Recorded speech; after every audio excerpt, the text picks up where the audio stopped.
Imagine this. You're hundreds of miles from land, adrift on an ocean of shimmering possibility. The sun dips below the horizon in a blaze of orange and purple, the gentle rocking of your luxurious vessel, a lullaby to your dreams. You've saved, planned, and anticipated this moment for months, perhaps even years. This isn't just a vacation, it's an escape, a fantasy brought to life. But what if, amidst all this beauty, a single innocent mistake could transform your dream into a nightmare? What if a seemingly trivial oversight could lead to fines, humiliation, or even a sudden chilling end to your perfect getaway? The ocean holds secrets, and so do the grand ships that sail upon her. Today we're pulling back the velvet curtain to reveal the hidden dangers and unspoken rules that cruise lines desperately hope you never break. Because when it comes to cruising, ignorance isn't bliss, it's a fast track to disaster. Before we dive into these essential, often shocking truths, take a moment to hit that subscribe button. Join the Cruise Watch family for more cruise secrets, behind-the-scenes revelations, and the unvarnished truths that will make you a smarter, safer, and savvier cruiser. Don't miss another critical update that could save your vacation. Every year, millions embark on these floating cities, blissfully unaware of the unwritten laws that govern life at sea. They come seeking relaxation, adventure, and indulgence, often assuming the rules are much like those on land. But a cruise ship is a unique, self-contained world, a complex ecosystem where the smallest misstep can ripple into significant consequences. This isn't about minor inconveniences, it's about avoiding financial penalties that can run into the hundreds, even thousands of dollars, preserving your safety and ensuring you don't find yourself unceremoniously escorted off the ship in the middle of your journey. These aren't just tips, they are vital warnings from the heart of the cruise industry, designed to protect both you and the intricate operations of these colossal vessels. Let's begin our journey into the shadows of cruise ship mistakes, uncovering the most dangerous pitfalls that unwary travelers stumble into. Picture this. You've just arrived in your cabin, the excitement palpable. You glance at the sleek, glass-fronted minibar, perhaps noticing a chilled soda or an enticing little bottle of spirits. It's right there, so convenient, a tempting beacon after a long day of travel. You reach in, grab a drink, and perhaps don't even think twice about it. But this seemingly innocent act is often the first step into a subtle financial trap, one that many cruisers discover only when their final bill arrives, much to their dismay. The minibar on a cruise ship is not your friendly neighborhood convenience store. It is a highly marked up indulgence, and perhaps one of the most common, yet easily avoidable ways passengers needlessly inflate their onboard expenses. While your drinks package might cover a vast array of beverages at the bars and restaurants, it almost universally excludes the minibar. Imagine paying $3 for a soda at a bar on a Carnival ship, then finding the exact same soda in your minibar costs you $7.50. That's not just a premium, it's an exorbitant surcharge that can quickly add up. A couple of waters here, a few sodas there, a small bottle of wine to enjoy on your balcony, and suddenly you're looking at an extra $50 to $100 tacked onto your account, money you could have spent on a specialty dining experience or a memorable shore excursion.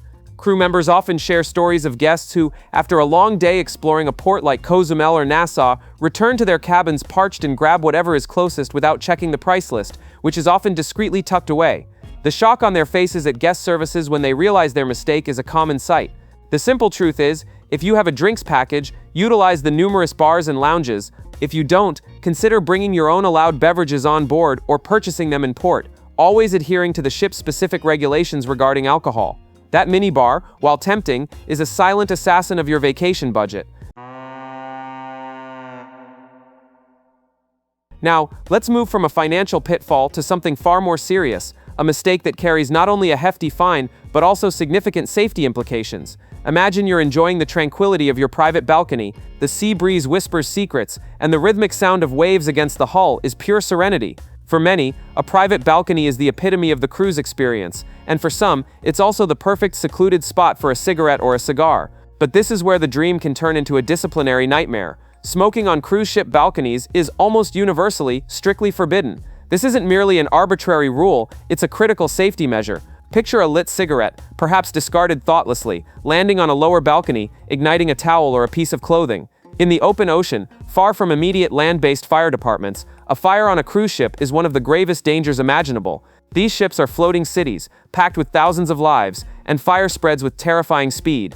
The consequences for violating this rule are severe. Most cruise lines, from Royal Caribbean to MSC Cruises, levy a minimum fine of $250 for the first offense. And if your smoking habit is so persistent that it triggers the highly sensitive smoke alarm in your cabin or on your balcony, prepare for an additional $500 penalty. bringing your total to $750. I've heard countless tales from crew members about guests who argue, plead, or even deny their smoking, only to be confronted with undeniable evidence from surveillance or the lingering smell. In extreme repeat cases, the cruise line reserves the right to disembark passengers at the next available port, leaving them to arrange and pay for their own travel home. Your idyllic view of the Caribbean could suddenly transform into an unexpected, expensive, and deeply inconvenient stay in a foreign city like Cartagena or Bridgetown, all because of a moment of carelessness. The allure of a quiet smoke on your balcony is simply not worth the risk, financially or physically. You've had a fantastic cruise. You've enjoyed the pools, the exquisite dining, the vibrant shows. As you pack your bags, a soft plush robe from your cabin catches your eye. Or perhaps it's one of those thick, luxurious pool towels. It feels so nice, so much a part of the indulgent experience. Surely, you think, they won't mind if I take this little souvenir. This is where many guests make another costly mistake, one that cruise lines have ingeniously prepared for with a silent, invisible technology, RFID tracking. Those seemingly innocent robes and towels are not just ordinary linen. They are often embedded with RFID radio frequency identification chips, discreetly sewn into the fabric. These chips are your silent digital companion, reporting their location back to the ship's inventory system. When you pass through the gangway for disembarkation, these chips are scanned. If a robe or towel that was assigned to your cabin fails to register back in the ship's inventory, an alarm, not always audible to you, goes off in the background. And before you've even cleared customs, a charge is automatically added to your onboard account, or even to the credit card on file. We're not talking about a few dollars for a cheap souvenir. A single cruise line robe can set you back $95, and a pool towel can cost $65. Imagine the surprise of receiving a post-cruise statement with these unexpected additions. This isn't just about preventing theft, it's about maintaining inventory and ensuring the smooth, rapid turnaround of thousands of cabins and pool areas. Every item taken means an item that needs to be replaced, creating logistical headaches and additional costs for the cruise line. Crew members have spoken of guests attempting to sneak these items off, sometimes hidden deep within luggage, only to have the charges appear anyway. It's a testament to the sophistication of modern cruise operations. That plush towel or comfy robe, enjoy it while you're on board, but leave it behind when you go. The cruise line already has its eye on it. Let's shift our focus to something seemingly innocuous, something many families do at home without a second thought: decorating. On a cruise, especially if you're traveling with children, there's often a desire to personalize the cabin, perhaps hanging up birthday banners, festive decorations, or even just some photographs. The natural inclination is to use tape, sticky tack, or even glue, but this seemingly harmless act can lead to significant damage and surprising repair costs. Cruise ship cabin walls are not your average drywall. They are often coated with specialized fire-retardant paints and finishes, designed for durability and, importantly, for meeting stringent maritime safety regulations. These surfaces are expensive to apply and even more expensive to repair. When you apply common adhesive tape, whether it's Scotch tape or strong packing tape, or even some types of sticky putty, and then remove it, you run a very real risk of peeling off the paint, leaving unsightly marks, or even causing deeper damage to the wall's surface. Crew members, particularly cabin stewards, are trained to spot this kind of damage during the rapid turnover between cruises. A few tape marks might incur a $75 charge for touch-up painting. But if a stronger adhesive is used, causing more extensive peeling, or requiring a larger section of the wall to be repainted, that cost can easily escalate to $200, or even $500, or even $500. This is not just about aesthetics, it's about maintaining the ship's condition, which directly impacts its value and its ability to pass inspections. Many cruise lines, like Celebrity Cruises, explicitly state their policies on this. If you must decorate, use magnetic hooks, which adhere to the metal walls and leave no trace. Your festive spirit shouldn't come at the expense of your wallet or the ship's integrity. We've all been there.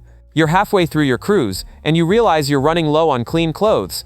Perhaps you've had a particularly messy shore excursion in a bustling city like San Juan, or a spill at dinner. The ship has laundry facilities, but they might be on a different deck, or you might simply prefer the convenience of washing a few small items in your cabin. The bathroom sink seems like the perfect solution. A bit of soap, some warm water, and presto, clean underwear and socks. But this seemingly practical approach is another common mistake that can lead to unforeseen and unpleasant consequences. Cruise ship plumbing systems are remarkably complex and highly specialized. Unlike the robust plumbing in your home, which can often handle a surprising amount of abuse, a ship's vacuum flush system is delicate and precisely engineered for efficiency and water conservation. These systems are designed to handle human waste and thin toilet paper, and absolutely nothing else. When you wash clothes in the sink, Especially if you're wringing them out, you risk introducing lint, small fibers, and potentially even bits of soap residue that can quickly accumulate and clog the narrow pipes. Worse, if you decide to drain a large volume of water from the sink quickly, it can overwhelm the system, leading to backups, leaks, or even significant flooding in your cabin or the cabins below. The cost of a clogged or overflowing drain on a cruise ship is not trivial. It requires a crew member, often a plumber, to attend to the issue immediately, taking them away from other critical tasks. If damage occurs, like water leaking into the cabin below, the repair costs can skyrocket into the thousands of dollars, depending on the extent of the damage to carpets, electrical systems, and even other guests' belongings. Many passengers on Norwegian Cruise Line or Princess Cruises have learned this lesson the hard way. It's a stark reminder that while the cabin is yours for the duration of the cruise, its infrastructure remains a vital part of the ship's delicate operation. Use the ship's laundry facilities, often available as self-service or full-service options, and save yourself from a potentially embarrassing and expensive plumbing predicament. This next mistake often catches first-time cruisers, and even some seasoned travelers, by surprise, demonstrating the unique physics at play on a rapidly moving vessel. Imagine a beautiful day at sea. You want to air out your cabin, perhaps after a long nap, or simply to enjoy the fresh ocean breeze. You open your main cabin door to the corridor, and then, without thinking, you also open your private balcony door. What seems like a simple act of ventilation can instantly transform your serene cabin into a powerful, destructive wind tunnel. When both the main cabin door and the balcony door are open simultaneously, the natural airflow, combined with the ship's forward motion, creates a sudden, incredibly strong vacuum effect. This isn't just a gentle breeze, it's a powerful gust that can literally suck items out of your room with astonishing force. Hats, lightweight clothing, important documents, or even a laptop carelessly left near the balcony can be swept out to sea in an instant, lost forever. I've heard countless stories from stewards who arrived to find cabins in disarray, with lighter items scattered or missing entirely, the aftermath of a brief, unexpected gale. Beyond losing your personal belongings, this phenomenon also poses a significant physical danger. The immense pressure difference can cause doors to slam shut with terrifying force, strong enough to break glass, damage door hinges, or even cause serious injury to anyone caught in the path of the closing door. Imagine a child's hand caught as the heavy metal door of the corridor slams shut. It's a moment of terror that can ruin a vacation and lead to serious medical attention. The simple rule is, always keep one door closed. If your balcony door is open, ensure your main cabin door is securely shut. If your main cabin door is open, close your balcony door. Respect the power of the wind at sea. It is an unseen force that demands your attention. We now confront a mistake that transcends mere inconvenience or financial penalty. This is a mistake that can, and tragically sometimes does, cost lives. We're talking about the casual, often alcohol-fueled, leaning or climbing on balcony and deck railings. Picture yourself on a deck or your private balcony, enjoying the stunning panoramic views. Perhaps it's sunset, or a lively deck party is underway. You've had a few drinks, inhibitions are lowered, and the urge to lean back or even hoist yourself onto the railing for a better view or a dramatic photo takes hold. This is a moment of profound danger. Cruise ship railings are designed to meet strict safety standards, but they are built to prevent accidental falls, not to support the full weight of a person, especially one who is unsteady or actively climbing. Furthermore, railings on ships, particularly balcony railings, are often lower than those found on land-based structures by design to maximize views. Every year, there are heartbreaking reports of individuals who have gone overboard from cruise ships. While some are tragic accidents, others are the direct result of reckless behavior, often exacerbated by alcohol. Crew members on lines like Holland America Line and Oceania Cruises are constantly vigilant, scanning for guests who put themselves at risk. I've heard terrifying accounts of near misses, where fellow passengers or quick-thinking crew have intervened just in time. Going overboard, even in relatively calm waters, is a dire situation. The ship is massive, the ocean is vast, and spotting someone in the water, especially at night or in rough seas, is incredibly challenging. The chances of survival are tragically low. This isn't just a rule, it's a fundamental principle of maritime safety. Respect the railings. They are there to protect you, not to be a prop for your daring photo or a casual perch. Your life, and the peace of mind of your loved ones, depend on it. Let's move to a less dramatic, but nonetheless important, operational mistake that can flag you to the ship's security team: the Do Not Disturb sign. It's a universal symbol of privacy, an unspoken request for solitude. On a cruise ship, it's also a tool that, if misused, can raise red flags with security and lead to an unexpected knock on your door. Imagine you're on a multi-day cruise. You enjoy your privacy, perhaps you're a late riser, or you simply don't want your cabin steward entering your room every day. So you hang the Do Not Disturb sign on your door, and you leave it there, for days. While your desire for uninterrupted solitude is understandable, most cruise lines have a policy, often unstated to the general public, that if a do not disturb sign remains on a cabin door for more than 24 hours, or sometimes 48 hours, it triggers a security check. Why? This isn't about invading your privacy. It's about passenger welfare and security. Crew members need to ensure that all guests are safe and accounted for. An extended do not disturb sign could indicate a medical emergency, a passenger in distress, or even something more sinister, like someone attempting to smuggle contraband or engage in illicit activities. On a ship with thousands of people, maintaining a constant watch on everyone's well-being is paramount. So if you keep that sign up for too long, expect a friendly but firm knock from a security officer, simply performing a welfare check. It's a small detail, but understanding the underlying reason for this policy can save you from an unnecessary interaction with ship security. Now we arrive at what is arguably the most dangerous and strictly enforced rule on any cruise ship, a mistake that carries not only the highest financial penalties, but also the immediate threat of disembarkation, regardless of where the ship is. This is the cardinal sin of the sea, the introduction of open flames. Picture the romantic glow of a candle, perhaps a scented one to mask the subtle ship odors, or the calming aroma of incense after a stressful day. On land, these are harmless domestic comforts. At sea, they are ticking time bombs. Cruise ships are incredibly vulnerable to fire.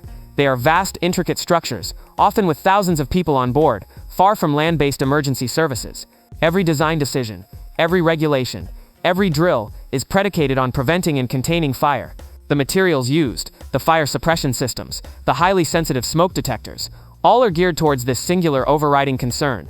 Lighting a candle, an incense stick, or any other open flame is an absolute non-negotiable prohibition. These aren't just sensitive smoke detectors, they are often integrated into complex fire detection systems that pinpoint the exact location of smoke or heat. If you light a candle, that alarm will go off. And when it does, the ship's fire response team will be at your door within minutes, sometimes seconds. The consequences are immediate and severe. A minimum fine of $500 is typical, but the more devastating penalty is instant disembarkation at the very next port, regardless of your itinerary or your remaining cruise days. You will be left to arrange and pay for your own travel home, and potentially face a ban from the cruise line for life. Crew members recount chilling stories of false alarms and real ones, highlighting the sheer terror that even a small fire can instill on a ship. This isn't just a rule, it's a life or death imperative.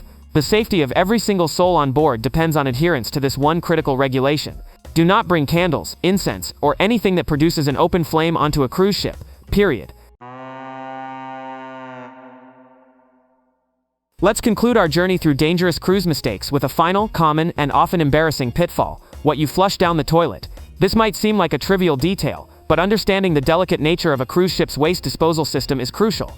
As we discussed with the sink plumbing, cruise ship toilets operate on a vacuum assist system. Unlike the gravity-fed toilets at home, which use a large volume of water to flush, these systems use powerful suction to whisk away waste with minimal water.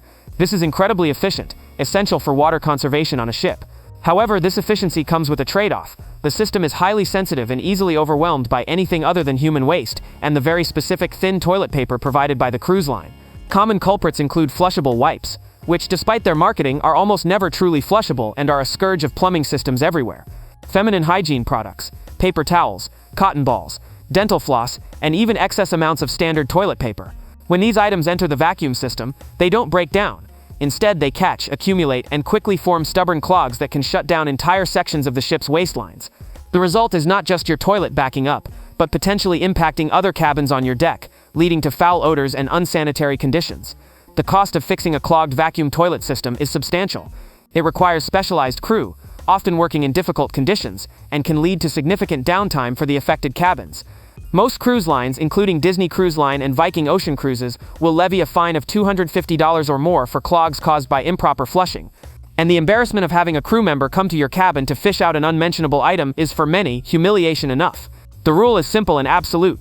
If it didn't come out of your body, and it isn't the provided toilet paper, do not flush it. Use the trash bin. This small act of mindfulness ensures not only your comfort, but also the smooth operation of the entire ship. As our journey through the hidden dangers of cruise travel concludes, a clear picture emerges. A cruise is an extraordinary experience, a chance to explore the world in unparalleled comfort and luxury.